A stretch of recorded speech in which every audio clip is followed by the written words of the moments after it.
Hi guys, it's Jasper, and today I'm going to be reading Perrault's Cinderella, or The Little Slipper Made of Glass. For today's reading, I thought it would be fitting to have a little bit of a white wine, barefoot Chardonnay, because something about the combination of the white, which felt formal and light and fitting for our Cinder girl, and also the barefoot, I don't know, something about feet and the slipper and glass. As always, pour yourself something yummy to drink, relax, and I hope you enjoy this reading of Perrault's Cinderella. Cheers, guys.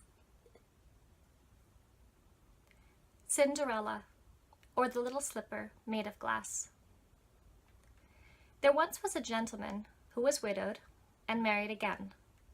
His second wife was the proudest and haughtiest woman who had ever been seen. She had 2 daughters, and they were just the same. They resembled her in everything. For his part, the husband had a young daughter who was amazingly sweet-natured and kind, which gifts she got from her mother, who had been the most charming person you could imagine. No sooner was the wedding over than the stepmother gave free rein to her bad temper. She could not endure the child's good nature, which made her own daughters appear even more detestable. The worst of the household chores were given to her stepdaughter. It was she who washed the dishes and scrubbed the stairs, she who cleaned out the mistress's bedroom and the bedrooms of the young ladies and daughters. She slept right at the top of the house, in an attic, on a dirty mattress, while her sisters in their bedrooms had parquet flooring, beds of the most fashionable design, and looking-glasses in which they could see themselves from head to foot. The poor girl put up with it all patiently, not daring to complain to her father, who would have scolded her because he was completely under the thumb of his wife. When she had done all her work, she would go to a corner of the fireplace and sit among the cinders of the hearth, so that she was commonly known in the household as Cinderbum. The younger stepsister, though, who was not as rude as the elder one, called her Cinderella.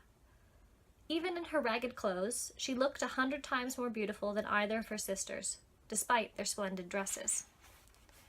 One day it happened that the prince gave a ball, and he invited everyone who was of good family.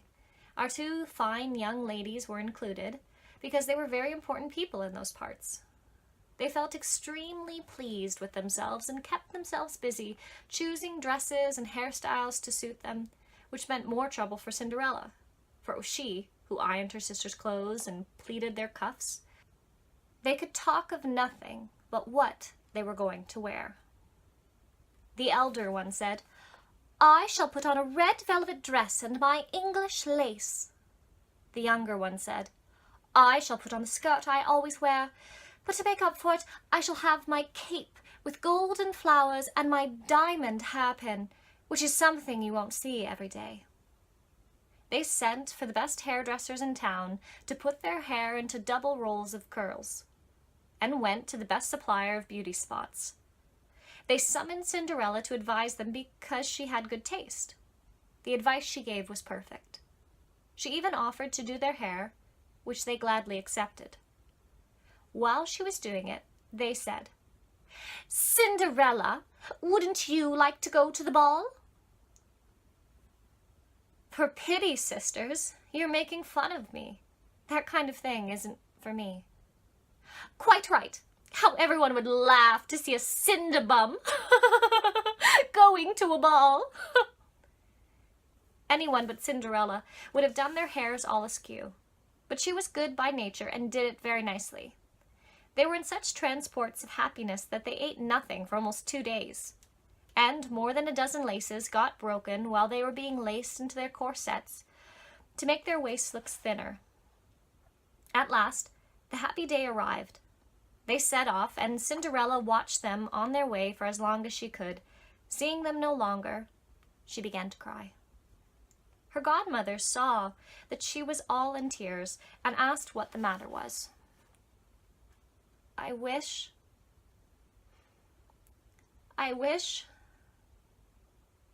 but she was crying so much she could not finish. Her godmother, who was a fairy, said, You wish you could go to the ball? Is that it?" "Alas, yes," said Cinderella with a sigh. "Very well. Will you be a good girl?" said her godmother. "Then I shall see that you go." She took Cinderella to her room and said, "Go into the garden and fetch me a pumpkin." Cinderella went at once to pick the best one she could find and took it to her godmother, but could not guess how the pumpkin would get her to the ball. Her godmother scooped out the inside, and when only the skin was left, she tapped it with her wand, and suddenly the pumpkin was transformed into a beautiful golden coach. Then she went to look in the mousetrap and found 6 mice all alive. She told Cinderella to lift the trap door a tiny bit, and as each of the mice ran out, she touched it with her wand, and the mouse changed instantly into a beautiful horse, which made a fine team of 6 horses with prettily dappled mouse-gray coats.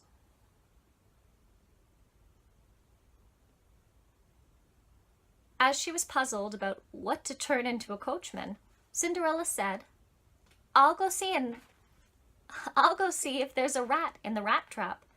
Then we can make a coachman out of him." "That's a good idea," said her godmother. "Go and see." Cinderella brought her the trap. There were 3 big rats in it. The fairy chose the one with the longest whiskers, and when she touched him, he turned into a great fat coachman with one of the finest mustaches that had ever been seen. Then she said, "Go into the garden, and behind the watering can you will find 6 lizards. Bring them here." No sooner had she brought them in than her godmother changed them into 6 footmen, their uniforms covered in gold braid, and they immediately got up behind the coach and held on, as if they had never done anything else in all their lives. Then the fairy said to Cinderella, "Well, that is what you need to get to the ball. Aren't you pleased?" "Yes, I am. But must I go like this? In these horrid clothes?" Her godmother just touched her with her wand, and her clothes were changed at once into a dress made from cloth of gold and silver, gleaming with jewels. Next, she gave her a pair of slippers made of glass, as pretty as could be. When she was all dressed up, Cinderella stepped into her coach. Her godmother told her that she must take care, above all else, not to be out later than midnight, and warned her if she stayed at the ball even a moment longer, her coach would change back into a pumpkin, her horses into mice, her footmen into lizards, and her dress into dirty old rags. She promised her godmother faithfully that she would leave the ball before midnight, and set off hardly able to contain herself with joy. When the king's son was told that a great princess, whom nobody knew, had arrived, he hurried to welcome her. He offered her his hand to help her out of the coach, and took her into the ballroom where all the guests were. A great silence fell. The dancers stopped their dancing. The musicians stopped their music. So eagerly were they gazing at the great beauty of the unknown girl. The only thing that could be heard was a murmur of voices exclaiming, "How beautiful she is!" Even the king, old though he was, could not stop looking at her, and said quietly to the queen that it was a long time since he had seen so beautiful and charming a girl. All the women were studying her hair and her dress so that the next day they could look the same themselves, provided they could find cloth sufficiently fine and dressmakers sufficiently skilled. The king's son saw her to a place of honor. Then he asked her to dance. She danced so gracefully that she was admired even more. A splendid supper was brought in, but the young prince ate nothing, because he was so busy looking at her. She went to sit next to her 2 sisters and paid them all sorts of attentions. She gave them a share of the oranges and sweet citrons that she had been given by the prince, which surprised them very much, since they did not know who she was. While they were talking, Cinderella heard the clock strike 1/4 to midnight. At once she was made a deep curtsy to all the guests and went away as quickly as she could. As soon as she was back home, Cinderella went to find her godmother, and when she had thanked her, she said that what she really wanted was to go to the ball again on the next evening, because the prince had asked her. While she was busy telling her godmother about everything that had happened at the ball, her two sisters knocked on the door. Cinderella went to open it. "What a long time you have been," she said, and yawned and stretched herself, rubbing her eyes as if she had only just woken up. All the same, she had not been the slightest bit sleepy since she had last seen them. "If you had come to the ball," said one of her sisters, "you wouldn't have found it boring. A beautiful princess was there, the most beautiful you could ever see. To us she was politeness itself, and she gave us oranges and citrons." Cinderella was beside herself with joy and asked what the princess was called, but they told her that nobody knew her name, which had made the king's son very unhappy, and that he would give everything he possessed to know who she was. Cinderella smiled and said, "She was very beautiful then, was she? Goodness, how lucky you are. I wish I could see her. Oh, please, Miss Chevat, lend me your yellow dress that you would wear it for every day." "Surely," said Miss Chevat, "you don't expect me to agree to that. Lend my dress to an ugly cinder bomb like you? I'd have to be out of my mind."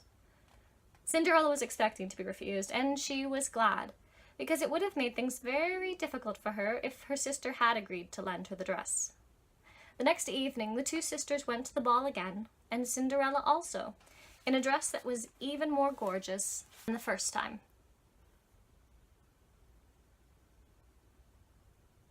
The king's son was always at her side, and paid her compliments all the evening. The young lady herself was far from being bored, and she forgot what her grandmother had told her, so that she heard the clock strike, the first stroke of midnight, when she thought it was not yet 11 o'clock. She got to her feet and ran away as fast as a young deer. The prince went after her and could not catch her, but one of her glass slippers fell off, and he very carefully picked it up. Cinderella arrived back home quite out of breath. Without her carriage or her footmen, and dressed in her old clothes, nothing remained of all her magnificent things except for one little slipper, the pair of the one which had fallen off. The guards at the palace gate were asked if they had seen a princess leaving. They said that nobody had seen leaving except a shabbily dressed girl who looked more like a peasant than a lady. When her two sisters came back from the ball, Cinderella asked them if they had enjoyed themselves just as much, and whether the beautiful lady had been there. They said that she had, but she had run away when midnight struck, and in such haste that she dropped one of her little glass slippers, which was as pretty as could be, that the prince had picked it up, and throughout the rest of the ball he had done nothing but look at it, and that he must surely be deeply in love with the beautiful girl to whom it belonged. They were right in what they said, because a few days later the prince had an announcement to make, to the sound of trumpets, that he would marry the person whose foot the slipper fitted. To start with, they tried it on princesses, then on duchesses, and then on all the other ladies of the court, but all to no purpose. They brought it to the two sisters of their house, and they did everything they could to get their feet into the slipper, but they could not do it. Cinderella was watching, and, recognizing her slipper, she laughed and said, "Let me see if it fits me." Her sisters began to giggle and make fun of her. The gentleman who was fitting the slipper looked carefully at Cinderella, and finding her very beautiful, said that she was right to ask, and that his orders were to see that the slipper was tried on every girl there was. He asked Cinderella to sit down, and when he brought the slipper to her foot, he saw that it went on easily, as if it had been molded to fit.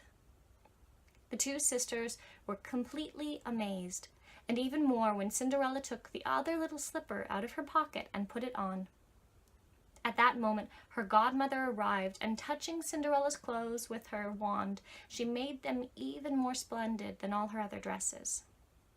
Then the two sisters recognized her for the beauty that they had seen at the ball. They threw themselves at her feet and asked her pardon for all she had suffered when they had treated her so badly. Cinderella made them get up, embraced them, told them that she forgave them with all her heart, and said she begged them to love her kindly always. She was taken to the young prince, dressed as she was in all her fine clothes, he thought that she was more beautiful than ever, and a few days later he married her. Cinderella, who was as good-natured as she was beautiful, arranged for her two sisters to live in the palace, and married them on the same day to two great lords at the court. The moral of this tale: though beauty's a treasure that women desire, for everyone's fond of a pretty young face, Cinderella had gifts with the value much higher, as she showed in behaving with charm and with grace. Some say, when they are asked what this story might mean, that these were the gifts that her godmother gave. Cinderella had learned from her how to behave, with such grace and such charm that it made her a queen.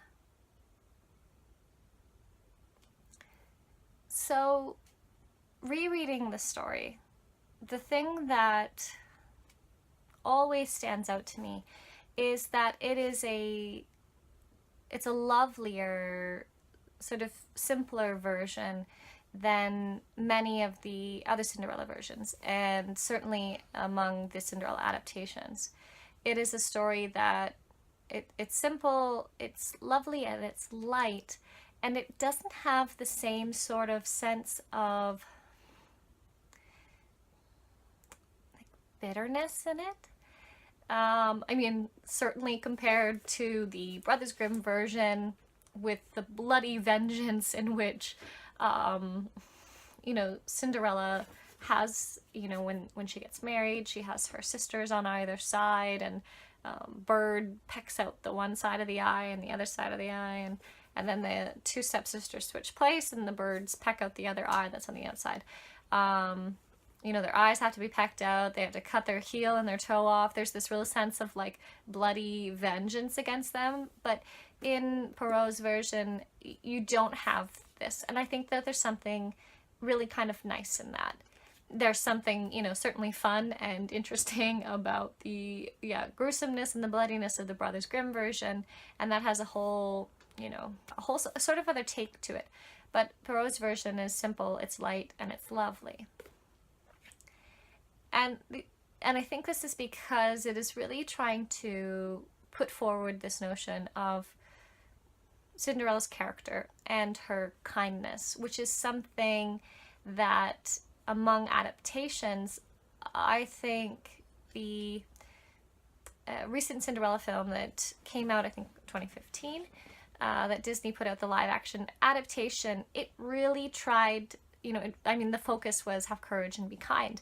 They really focused on the kindness of Cinderella, and they paid attention to the details in Perrault's story where, Cinderella does her stepsister's hair and lets her sisters know, yeah, that looks really lovely on you, or no, maybe not that. And I like the line where Perrault says, anyone else would have done, their sisters, these awful sisters' hair. It would have done their hair all messed up, all askew.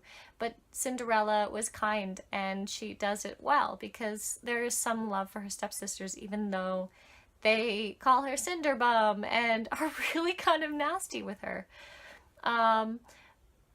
And so the 2015 live action adaptation really kind of pulls on that, on Cinderella's kindness. And I like Perrault's moral at the end of the story is very interesting. And the morals is something that he tacked on to the tales after they had been released. He had a version in which the story stood alone, and then tacked on another version where morals were at the end of each story. And sometimes there's two morals at the end of each story, because Perrault is very concerned that, the children reading it or the young ladies reading it would get the point of the story.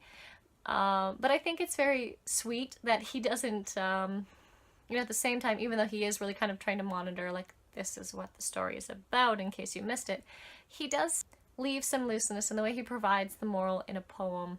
And so that has a bit of, it's not as straightforward as just saying it. A poem allows for some flex, sort of one way or another. And what he says in the end, with such grace and such charm that made her a queen, I think is really special and really neat, because this is a story that falls in line with a few fairy tales that I think certainly when we look at fairy tale film adaptations, you know, a big thing is the princess who falls in love and a prince comes and takes her away, and it's the prince who makes her a queen. But Perrault makes it clear it's not actually the prince who makes her a queen.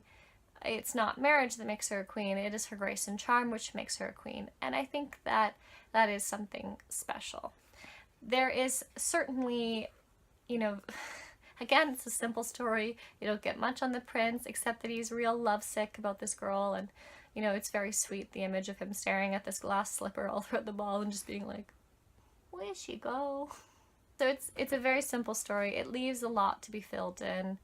But I think its simplicity is something that's very lovely. Cinderella isn't the most exciting heroine, but she is someone who, as I've been getting older, I see more and more the value in the Cinderella story. Because no, she's not, you know, sassy or biting with wit or, you know, adventurous and goes out and does something, you know, wild, or she's not those things. You know, the characters that I really loved when I was younger were the characters who were adventurers and went out and were brave and did things on their own and, you know, stood up against great evil. But I have been recognizing more and more the value of the Cinderella narrative, which says, you know, very, very basic things, that it's wrong for you to be mistreated, you are worthy of love. You know, as the reader, we know it's wrong for Cinderella to be treated that way. And, you know, no one earns a prince or, you know, deserves a prince, but you deserve to be, you're worthy of love. And I think that's an important bit. And also the strength there is in being kind, that it is very difficult to be kind. It's a lot easier to be snappy and aggressive when somebody wrongs you, to go after them and really fight them, but it's a lot harder to be kind. And the thing is, in this world, we don't need more aggression. We don't need more fighters. We need more love. We need more kindness. And Cinderella is a simple narrative, and I think taken alongside all the other wonderful characters there are for a young reader to sort of voyeur, you know, through, Cinderella provides something in the softness and the importance of being kind in a difficult and hard world. So those are my little thoughts on the little Cinderbum, or Cinderella. I hope that you guys enjoyed this. If there is a particular fairy tale you'd like me to read, comment down below, let me know what it is. Again, hope you guys enjoyed it, and I've gotta drink my wine. So hope you've enjoyed this, hope you've enjoyed what you've had to drink, and cheers guys.